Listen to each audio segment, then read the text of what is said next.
Right then, it's a quick walk around video for a really lovely CRV. This is a low mileage automatic actually. 2-litre SE auto, done, oh it's gone out my head, I think it's 46,000, but I'll check when we're inside the car. Memory's getting hopelessly bad. Finished in this urban titanium, roof rails as well. Car is absolutely lovely. Front of the car, lights and lenses are clear and intact, there's no cracks or condensation. Bonnet, very clean indeed, can't see any obvious stone chips on there. Come down the near side first, pretty much mirror smooth in the panel work. So front alloy, very good.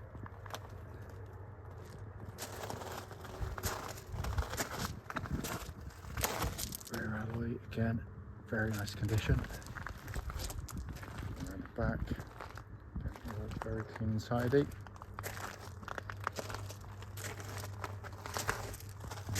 Drone to the driver's side, the off side of the car. Lovely and smooth in the panels there. Offside rear alloy, generally good. A little bit of pickling on that one, but nothing compared to most 11-year-old car. And panels, very nice indeed. Final alloy, very good. And externally, it's a really crisp car for the age of mileage, amazingly so. Coming to the boot area, really big boots in the car. And unlike so many CRVs, which are normally very heavily used, this one's been kept fabulously back here. It's coming to the back of the car, enormous amounts of rear legroom. My camera, by the way, and I have no idea how it does it, makes the centres of the seat look slightly pinky or purpley. They're not, it is black, trust me. It's weird how this camera does this, but I've never worked out how to change it. Coming in on the passenger side, there is a full set of original Honda mats with the car, which I've neglected to put in. I seem to keep doing that these days, but they do come with the vehicle. Finally coming in on the driver's side, and very clean. Some footwell areas, the driver's seat itself in fantastic condition there. So we're inside the car now, engine's running as always, so dashboard's illuminated. Again, the dashboard's in fantastic condition. Just pop the car into reverse there, you can see reverse parking camera working exactly as intended, but it has been kept very well. So on the dashboard, 45,677 miles. The only warning light on there you can see is for the low fuel. That'll extinguish once I put some fuel in the car. Finally, just to show you, owner's manual pack and lock and wheel nut key, all here and present with the car. Right then, this is a quick road test video, and this is for a Honda CR-V 2-litre SE automatic. Car's registered LP13NYC, and mileage at the start is 45,677 miles. The reason we do these videos, as I say in each and every one, is very simple. It's to ensure that if anyone is looking at any of our cars online, they get to see the very car advertised actually in operation. The reason being that, like far too many people, we've been to see cars which have looked absolutely fine in photographs or description, but only to find out that when you drive the car's got an obvious fault. So that's why we do it. Also done on these very quiet country roads, and it's a lovely part of Gloucestershire. It actually forms part of the road test route we take our customers on, and the hope is of course it'll be representative of what you feel yourself. So coming to the car, been very well maintained, and is immediately obvious as soon as you drive the car because it is as tight as a drum. Engine starts instantly, settles to a completely smooth, even idle. There are no warning lights on the dashboard at all relating to the engine or any other part of the car, except that is for the low fuel light currently on, which obviously a bit of fuel, and that'll soon get rid of that. The engines, as always with any Honda, absolutely superb. They are the most reliable, toughest, longest lasting engines in their class. Timing chain driven, so nothing to worry about there, and no big services looming in that way. But more than that, as I always say, it's actually how it drives.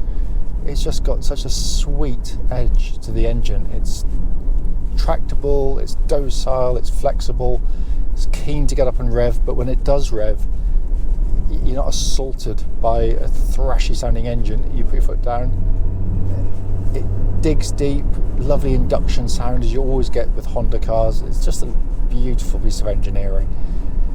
Likewise, Honda Auto gearbox, very slick shifting. Ratio's obviously chosen to get the best out of the engine, both in terms of fuel economy and performance. And again, like the engine, have a reputation for being very, very tough and reliable.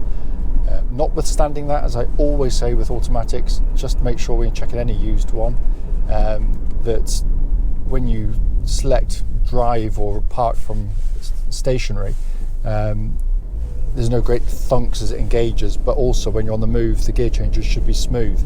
And in every sense, this is absolutely perfect. You do, by the way, have the option, although rarely used, obviously, to use these little paddle shifters on the steering wheel to change manually.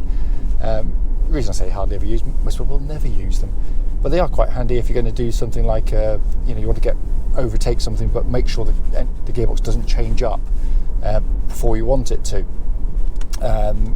If you overtake a sort of slow moving tractor or something like that, then it's quite handy. And it's really simple, because unlike most of its competitors, you don't have to move the gear lever into one position to do it.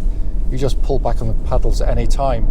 So, for sake of argument now, I'm going to imagine there's a tractor in front of me. And basically, you go down the gearbox with the left-hand one, up the gearbox with the right-hand one. I'm going to pull it back now. It's selected me third gear. Pull it back, second gear. Have it accelerating. Change up with my right hand. Change up again. Pass the tractor. I'm still alive. And it'll just go back into auto mode very quickly after a short period of time. So it is handy. It's gone back straight away. All functioning perfectly. Coming to the steering chassis, steering is lovely on the car. Very, very kind of car-like. The whole experience of the car is. The steering itself tracks nice and straight. There's no vibrations at this speed or any speed up to the legal limit. But what it gives you is nicely weighted. When you go through corners like the one up in front, a little bit quicker than normal. Just turn in, minimal turn of the wheel, pinpoint accurate, never feels flustered or nervous in any way. It's just, got that oily precision that you expect of any Honda. And the chassis, again, same thing. It gives you this really compliant, very comfortable ride. And yet, unlike so many others that give you that, but then they just flop about and wallow through the corners, this has actually got really good, tight body control. And that is not to be mistaken with saying it's sporty, because it isn't. It's not meant to be. It's just a really brilliantly rounded family car. And there are no sort of clonks, rattles or anything from underneath the vehicle. It's all in very, very good order there as well. Brakes, by the way, really good. They're powerful. There's no pulsing or vibrations coming back through the pedal at all. So again, clearly all been well cared for. And then finally coming inside, the first thing you're met by is typical high quality interior from Honda, beautifully put together. Nice selection of materials, designed for what the car's going to be used for.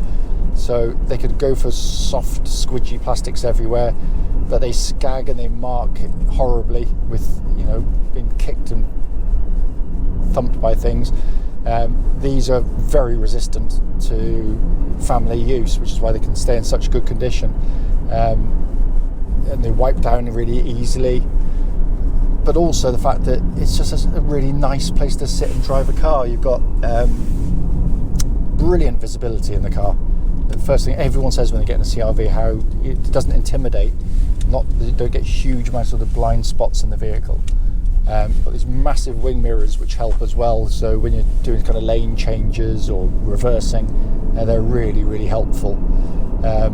Got quite a low dash line as well. So again, you can actually see the bonnet, which is a minor miracle on a modern car. But the dash layout is simplicity itself. You've got a nice big simple easy to use radio. Down below that, dual zone climate control system, so you can have different temperatures side to side if you so wish. That also pumps out ice cold air, because we checked it in a nice warm workshop earlier on. All of the switch gear, as I always say, has that beautiful, high quality damped feel that you get of any Honda. Just every single piece that you get, button you're going to press or knob you're going to twist will feel satisfying and engineered to a very high level. It's the little details I love that Honda do so well, really do. And then dash binnacle in front is crisply done, simple, legible, minimalist in lots of ways. You have got an information display in the middle. You've got another one up there as well, so if you want to have all the information, it's all there should you need it. And then finally this lovely leather bound steering wheel. It's fantastic condition in here. This is, by the way, 4-wheel drive version of the CR-V, but there's an absence of any buttons to activate it, because you don't. It does it absolutely automatically. And it's genius, because Honda worked out very quickly that most people will be doing what I'm doing right now, driving the car 99.99% of the time where you don't need 4-wheel drive. So basically it runs in 2-wheel drive pretty much the whole time, and it's front-wheel drive, and that's the most efficient way to pull any car along. By not being on permanently, you're going to use less fuel, put less, you get through your tyres less quickly, and put far less mechanical stress through the vehicle as well. The way it works is really simple. If, let's say, you were to pull away on a bit of mud or snow or ice, the front wheels momentarily start to lose grip via the traction control system, and it reacts far more quickly than you could ever do yourself. It automatically and seamlessly brings in the rear wheels to give you 4-wheel drive, and it's brilliantly efficient. As I said, all of my videos, we have a CR-V, two actually, and we tow a caravan with ours. We've never come close to getting stuck with it. Also, because it's not been used very much, virtually bomb-proof in the way it operates, because in decades now selling these, thousands of them, I honestly can't remember putting a spanner on the 4-wheel drive system on any of them. So it is a robust system indeed. As I said at the start, purely a video just to show you operating, to feedback on anything, and there's nothing at all.